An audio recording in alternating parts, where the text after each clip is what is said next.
This is the worst animal on Earth. In a world where every creature has a purpose, the sunfish seems to have none. It's a giant floating head that looks useless. It has a mouth that can never close and eyes that can never look forward. It is the heaviest bony fish on the entire planet, weighing in at over 5,000 pounds. But instead of being a massive, powerful predator, it is essentially a 5,000-pound chunk of meat. Useless, stupid meat. They're considered one of the least intelligent animals in the entire animal kingdom, with a brain-to-body ratio of nearly 700 times lower than anything comparable to its size. It doesn't even have a functioning swim bladder to keep it afloat. It just exists. Usually, when an animal is this large, it's because it needs to be intimidating. But sea lions will rip their fins off just to play with them like frisbees, and the sunfish will just sit there and take it, because it literally cannot do anything else. It is a fish that quite simply cannot fish. But despite being the most defenseless, awkward, and useless creature in the sea, they are everywhere. They are thriving. How does a design so clumsy and so stupid manage to dominate the global oceans? What is it about the sunfish that hasn't made them go extinct in one generation? And why, out of every fish in the sea, is the sunfish the only one that became this deformed? To understand how the sunfish actually works, we first have to take a look at what is missing. And the answer is basically everything. In a normal fish, the caudal fin, which is a fancy word for the tail, is the engine. It's what provides the thrust to hunt or to escape.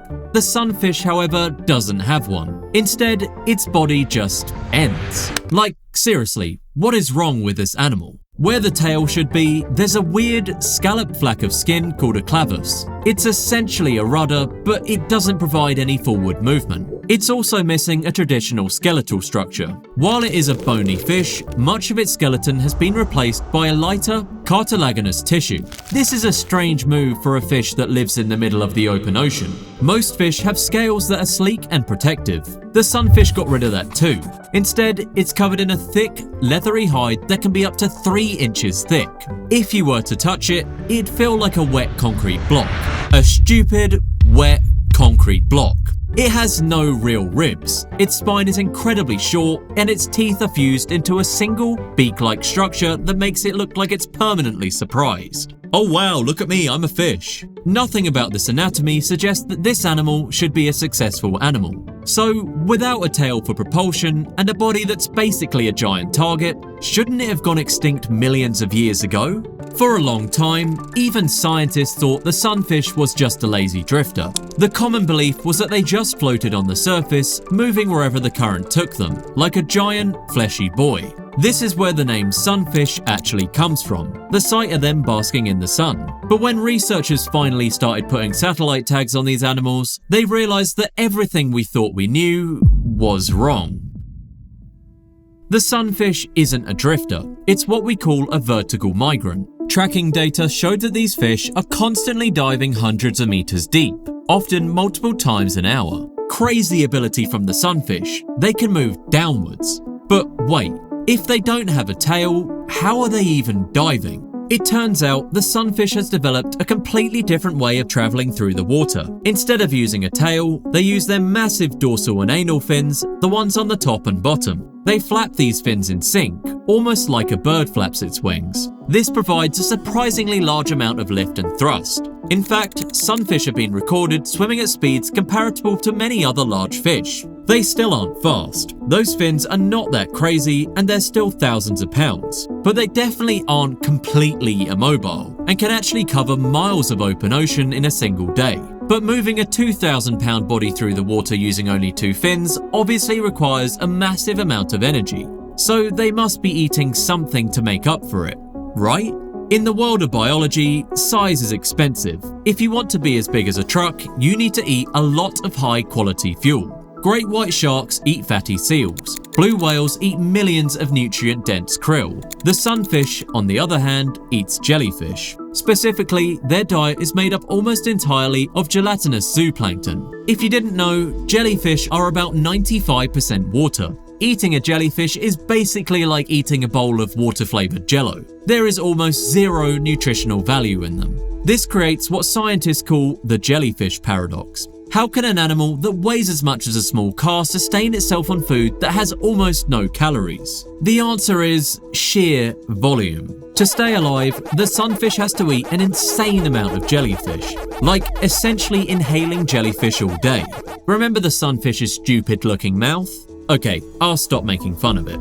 This is actually the reason they have it frozen like that. When they encounter a swarm of jellyfish, they don't chew. They suck the jellyfish into their mouth and pull them back into their throat. Deep inside their throat, they possess a specialized set of pharyngeal teeth. These throat teeth act like a gruesome biological blender, shredding the jellyfish into tiny, digestible pieces before it even hits the stomach. By focusing their entire diet on jellyfish, they eliminated their competition. They are apex predators of a niche that literally almost every other animal completely ignores, because who just wants to eat water? But hunting jellyfish means going deep into the cold. So why is the name Sunfish? Well, sunfish float at the surface a lot, but not because they're lazy or dying. When a sunfish dives into the deep ocean to hunt jellyfish, it's entering water that is just a few degrees above freezing. Because they are cold-blooded, their internal temperature starts to drop. If they stay down there too long, their metabolism slows down, their movements become sluggish, and eventually their heart would just stop. To solve this, they use a strategy called behavioral thermoregulation. After a long session of deep-sea hunting, the sunfish returns to the surface and turns itself on its side. It presents its massive surface area to the sun, absorbing as much heat as possible. It's literally sunbathing to raise its core temperature back up so it can survive the next dive. This is also where their massive size becomes a huge advantage. Because they are so heavy, they have what's called thermal inertia. Once they get warm, it takes a long time for that heat to leave their body. A smaller fish would instantly freeze in the deep, but the sunfish can stay down there for long periods because its giant body acts like a thermal battery. Hunt in the cold, then get warm in the sun. Repeat. But as clever as this strategy is, it has one major drawback. When you spend hours floating motionless at the surface of the ocean, you become a very convenient place for other things to live. And the sunfish isn't just a fish anymore, but also an entire ecosystem. A nasty, infested, stupid ecosystem. If you think the sunfish looks weird on the outside, you should see what's going on inside its skin. The mola is famously known as one of the most parasite-infested animals in the ocean. Scientists have recorded over 50 different species of parasites living on a single sunfish. They have worms in their guts, crustaceans burrowed in their skin, and larvae living in their gills. Some of these parasites even have their own parasites. This is another reason why they spend so much time at the surface. By floating flat, they are signaling to the rest of the ocean that the cleaning station is open. Seabirds, like gulls, will actually land on the floating sunfish and pick the parasites right out of its skin. Below the surface, cleaner wrastles and other small fish will swarm the sunfish to eat the hitchhikers. It's a win-win. The birds and fish get a free meal, and the sunfish gets a much-needed deep clean. But sometimes, the parasites are too deep for a bird to reach. When that happens, the sunfish does something you would never expect from a 2,000-pound head.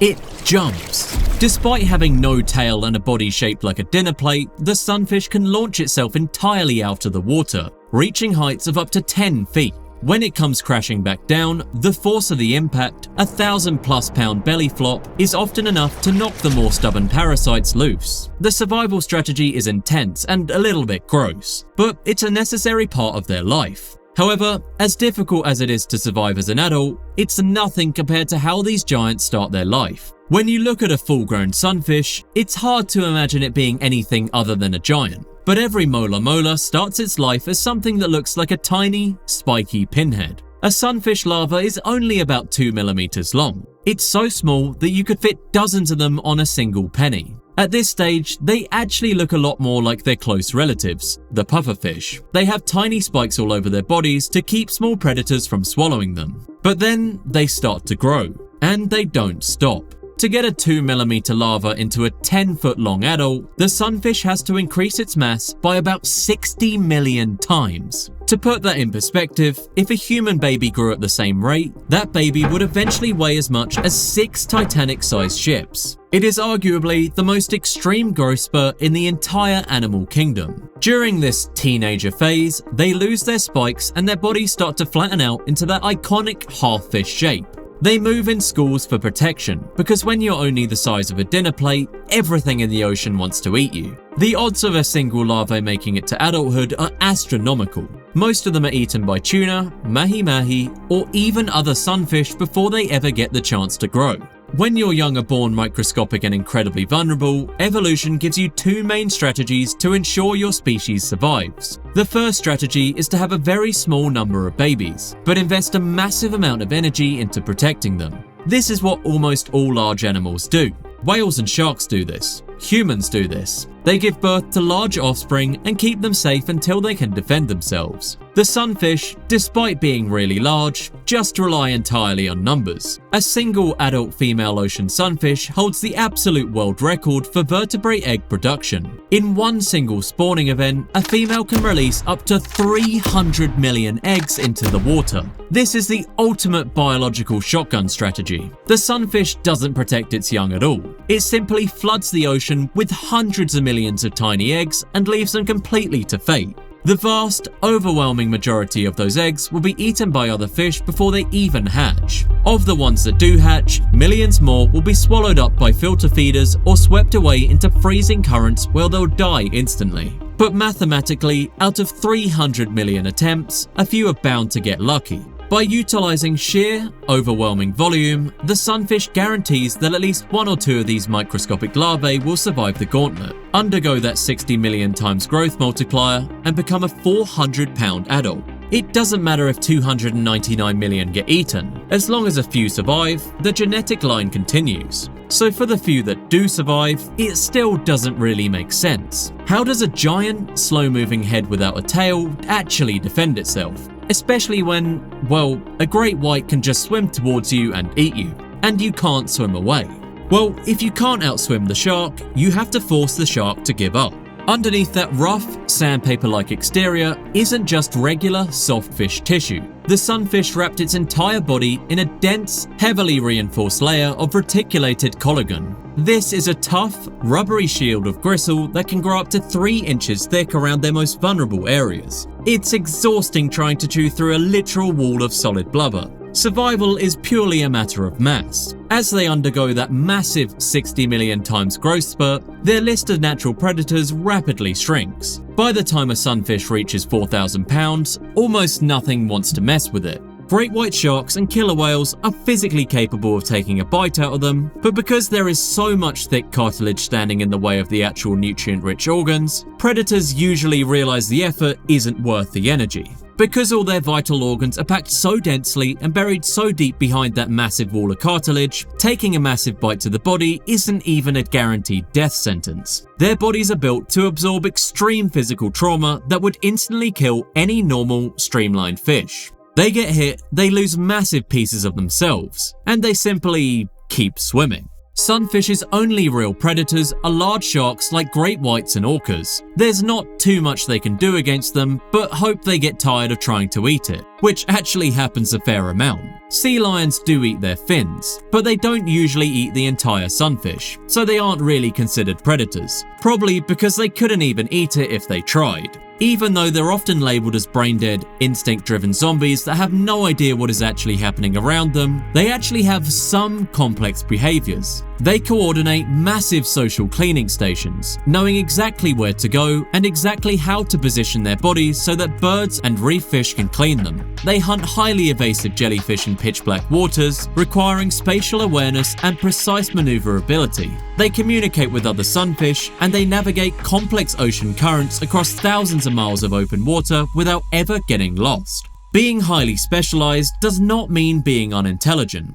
Evolution is brutally efficient. Growing and maintaining a massive brain requires an enormous amount of calories. If you are an animal that survives entirely by eating low-calorie jellyfish, you cannot afford to power a huge mammalian brain. We've been giving the sunfish a lot of really bad PR lately. because it doesn't look like a cool predator, like a shark with rows of teeth or a swordfish with incredible speed. We assume it's a failure. We project our own ideas of success onto nature. To us, success is being fast and aggressive, but in nature, success is simply surviving. And that's all the sunfish does: survive. It has survived for millions of years, outlasting countless other species that were faster and smarter. It has found a way to thrive in the open ocean by doing everything differently. She's not like the other fish. Thanks for watching, and if you enjoyed today's video, check out our other video about this giant whale that's even bigger, thicker, and way deadlier than the sunfish.